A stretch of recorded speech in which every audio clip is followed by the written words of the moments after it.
नमस्कार, मैं हूं अरुण कुमार और आप देखना शुरू कर चुके हैं न्यूज़ लाइव 18।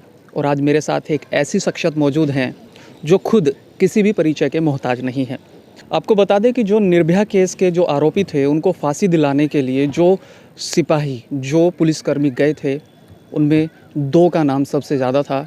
एक थे जय सिंह जी और दूसरे थे दीपक शर्मा जी।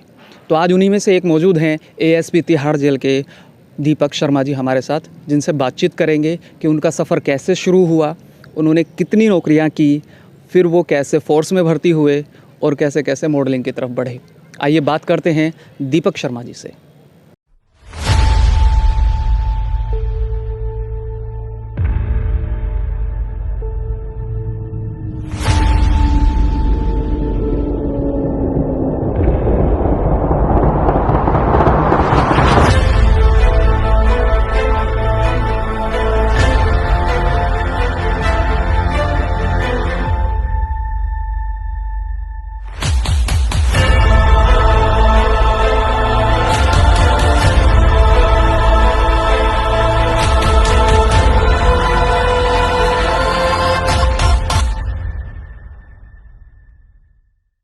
सर, आपका बहुत बहुत स्वागत है हमारे चैनल में। जी अरुण जी, शुक्रिया। सर, आज की जनरेशन में सभी बच्चे पहले पढ़ते हैं, उसके बाद एक एम बनाते हैं कि मुझे इस लाइन में जाना है। तो आप जब पढ़ रहे थे तो आपका क्या एम था? जी, अगर मैं एम की बात करूं तो पढ़ाई के दौरान उस टाइम पे इतना ज़्यादा एक रहता नहीं है। मैं रामजस कॉलेज से ग्रेजुएट हूं। 2007 में ग्रेजुएशन मैंने की थी। उस टाइम पे मेरा भी एम दूसरों की तरह था कि मैं एक MBA करूंगा और MBA करके एक अच्छी प्राइवेट फर्म में जॉब करूंगा। लेकिन जैसे जैसे मेरी स्टडीज़ आगे फर्दर बढ़ती रही, फर्स्ट ईयर से सेकंड ईयर, थर्ड ईयर, तो मेरा रुझान एक गवर्नमेंट जॉब की तरफ आता रहा। और ग्रेजुएशन में ही फाइनल ईयर के दौरान मेरा सिलेक्शन इंडियन एयरफोर्स में भी रहा। तो मुझे अपने कैलिबर पे जो मेरा पोटेंशियल था उस पे मुझे लगा देखकर कि हाँ, अगर मैं अभी एक ड्यूरिंग अपनी स्टडीज़ में एक अच्छा एग्ज़ाम क्रैक कर सकता हूँ तो जाहिर है मैं आगे भी बढ़ सकता हूँ। तो इसी सब चीज़ को देखते हुए, आगे चलते हुए मैंने अपनी तैयारी को कंटिन्यू रखा। और ग्रेजुएशन के 2 साल के अंदर ये मेरी तकरीबन 6ठी से 7वीं जॉब थी, जिस पे आके जिसको मैंने ज्वाइन किया। और अपने अगर मैं करियर ग्रोथ की बात करूं तो एयरफोर्स के बाद दिल्ली के अंदर दिल्ली टीचिंग, मैंने एक्चुअली B.Ed भी किया हुआ है। दिल्ली टीचिंग असिस्टेंट कमांडेंट और भी काफ़ी नौकरियां मैंने यहाँ आने से पहले जो सिर्फ एक सिलेक्शन था जिनको ज्वाइन नहीं किया। और ये मुझे अपनी एक अच्छी अपॉर्चुनिटी लगी जिसमें मैंने अपना करियर बनाने की सोची। सर, उसके बाद मैंने कहीं पढ़ा था कि आपका शरीर बहुत हल्का था। उसके बाद आपने सोचा कि मैं अपने शरीर को बनाऊंगा तो मेरे ऊपर वर्दी अच्छी लगेगी। तो वो वाला किस्सा क्या था सर? जी, वो किस्सा कुछ ऐसे था। जब मैंने 2009 में यूनिफॉर्म सर्विसेज ज्वाइन की थी, तब मेरा बॉडी वेट कुल 60 kg था। और मैं सभी दूसरे नए बच्चों की तरह जो जैसे कॉलेज से निकलते हैं उसी की तरह बिल्कुल एक स्लिम फिगर था। और 2010 में ट्रेनिंग करने के बाद मुझे लगा कि हाँ, थोड़ा खुद पे मेहनत करनी चाहिए, खुद को ग्रूम करना चाहिए। जैसा मेरा जॉब ऑफ नेचर है, एक ये चैलेंजिंग जॉब है जिसमें ऑल द टाइम क्रिमिनल्स को डील करना होता है। और जैसा हम जानते भी हैं, देखते भी हैं, जो हमारा फर्स्ट इम्प्रेशन है वो हमारी बॉडी से पड़ता है, हमारे लुक से आता है। तो मुझे लगा कि ये अपने आप में एक बहुत अच्छा एक प्रोजेक्ट है कि खुद को ग्रूम किया जाए, जिससे अपनी पर्सनैलिटी तो ग्रूम होगी और साथ में मेरे को काम करने में भी आसानी होगी। सर, आपने अपनी बॉडी को इम्प्रूव किया, उसी के साथ साथ बॉडी के साथ साथ मेडल भी लिए। तो उसमें आपका मेडल कौन सा था सर? जी, मैंने 2017 से स्टेज खेलना शुरू किया, जिसमें मेडल की मैं अगर बात करूं तो मिस्टर दिल्ली से मिस्टर इंडिया और सिविल सर्विसेज, इस तरह के तकरीबन 17 से 18 मेडल मैं पिछले 3 से 4 सालों से लगातार मैं विन करता आ रहा हूं, जिसमें steel man of India, iron man of India और भी बहुत तरह के टाइटल्स मेरे पास हैं। आपको बता दूं कि तिहाड़ जेल में जितने भी कैदी हैं वो एएसपी दीपक शर्मा को देखकर थरथराते हैं। बात यहीं ख़त्म नहीं होती, बॉलीवुड के सलमान खान की बॉडी को सभी देखकर रीझते हैं कि बॉलीवुड सलमान खान की बॉडी ऐसी होगी, लेकिन शायद उन्होंने एएसपी दीपक शर्मा की बॉडी नहीं देखी। वो सलमान खान से भी ज़्यादा अच्छी, ज़्यादा बेहतर है। इसी के बारे में बात करेंगे एएसपी दीपक शर्मा जी से कि उन्होंने अपनी बॉडी के लिए क्या क्या पापड़ बेले हैं। सर, आज की जनरेशन में जैसे लोग अपनी बॉडियों को कभी इंजेक्शन लेके, कभी दूसरी चीज़ों को लेके अपनी बिगाड़ते रहते हैं, उनके लिए क्या कहना चाहेंगे? ये बॉडी बिल्डिंग एक ये ग्रेजुअल प्रोसेस है। इसको हम अगर सोचे 2 महीने, 3 महीने या 6 महीने में हम एक अच्छा फिजिक तैयार करेंगे, तो ऐसा बिल्कुल नहीं है।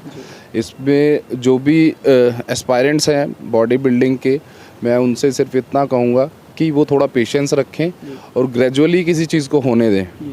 क्यों, अगर हम अच्छे रिज़ल्ट के लिए और शॉर्ट टर्म रिज़ल्ट के लिए गलत चीज़ों की तरफ, स्टेरॉयड या गलत सप्लीमेंटेशन को चूज़ करते हैं, तो वो हमारी बॉडी के लिए, हमारी हेल्थ के लिए फैटल तो होगा ही, और उसके जो रिज़ल्ट्स हैं वो भी एक लॉन्ग लास्टिंग नहीं होंगे। तो जब तक वो आपकी बॉडी में वो जो भी इस तरह के जो केमिकल्स हैं वो बॉडी के अंदर रहते हैं, तो आपको अपना फिजिक अच्छा लगेगा, और जब वो केमिकल एक टाइम पे वॉश आउट हो जाते हैं तो आप दोबारा से वहीं आ जाते हैं। तो मैं सबसे यही रिक्वेस्ट करना चाहूँगा कि थोड़ा पेशेंस रखें और धीरे धीरे आगे बढ़ते रहें। तो आपको बता दूं कि भारतीय सेवा करते करते वो अपने एम को भी नहीं भूलते, अपनी चीज़ों को नहीं भूलते जिनमें वो करना चाहते हैं। वो एक अच्छे खासे मॉडल भी हैं। सर, मॉडलिंग की बात होती है तो आपने कौन कौन सी मूवीज़ में काम किया है? जी, सिल्वर स्क्रीन की मैं बात करूं तो मेरा जो डेब्यू है, आप MX प्लेयर पे अतिरिक्त के नाम से एक शॉर्ट फिल्म है, आप उससे मैंने अभी सितंबर में डेब्यू किया। पी रखी है सर, लेकिन इतनी नहीं पी कि असली और नकली में फर्क ना कर सकूं।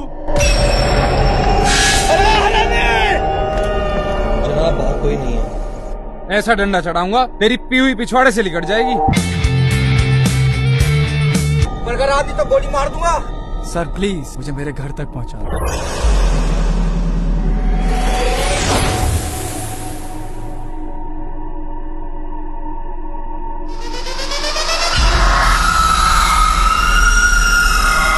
इनको हिफाजत से इनके घर छोड़ दें। और उसके बाद अभी एक हॉरर फिल्म है, अभी और फिल्म इतिया MX प्लेयर जैसे किसी एक बड़े OTT प्लेटफॉर्म के लिए कर चुका हूं, जो अभी पोस्ट प्रोडक्शन है। विद इन 10 to 15 डेज़ आपको देखने को मिलेगी। उसके अलावा भी बहुत से सॉन्ग्स और वेब सीरीज़ के प्रोजेक्ट्स हैं जो लाइन अप हैं, जिन पे हम काम कर रहे हैं, जो टाइम टू टाइम हम आपको अपडेट देते रहेंगे। सर, अभी पता चला है कि आप एक गाना शूट करने वाले हैं जल्दी, तो थोड़ा बताएंगे उसके बारे में? जी, अभी हाल ही में जैसा आप सभी ने देखा होगा, रेणुका पवार जी जो बिल्कुल मेरी छोटी बहन की तरह हैं, उनका एक सॉन्ग 52 गज का दामन जो सुपरहिट गया, और अभी हाल ही में उनका एक जो नया सॉन्ग है वो रिलीज़ हुआ है, जन्नत का टुकड़ा। उसके लिए भी मैं उनको ढेरों शुभकामनाएं देता हूं, और आशा करता हूं कि ये सॉन्ग भी उनका पहले सॉन्ग की तरह सुपरहिट जाएगा। तो अभी कुछ प्लान्स हैं, अगर सब चीज़ें अच्छी और बेहतर चलती हैं तो बहुत जल्दी रेणुका पवार जी के साथ आपको मेरे को स्क्रीन शेयर करते हुए देखने को मिलेगा। सर, आपका अभी एक गाना आने वाला है जिसको डायरेक्ट कर रहे हैं रिखम सोनी जी, तो उसके बारे में आप क्या बताना चाहेंगे?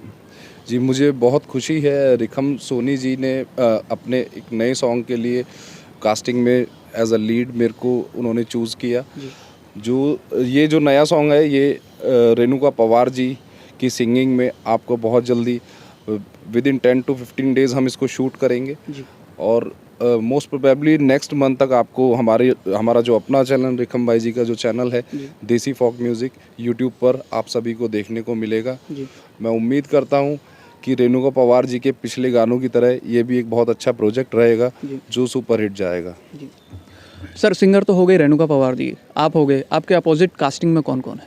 जी, मुझे अभी रिखम भाई ने बताया, इन्होंने अपोजिट कास्ट में मेरे साथ अंजलि राघव जी को हाय रे मेरी मोटो सॉन्ग की जो एक बहुत अच्छी जो स्टार रही है, उनको फाइनल किया है।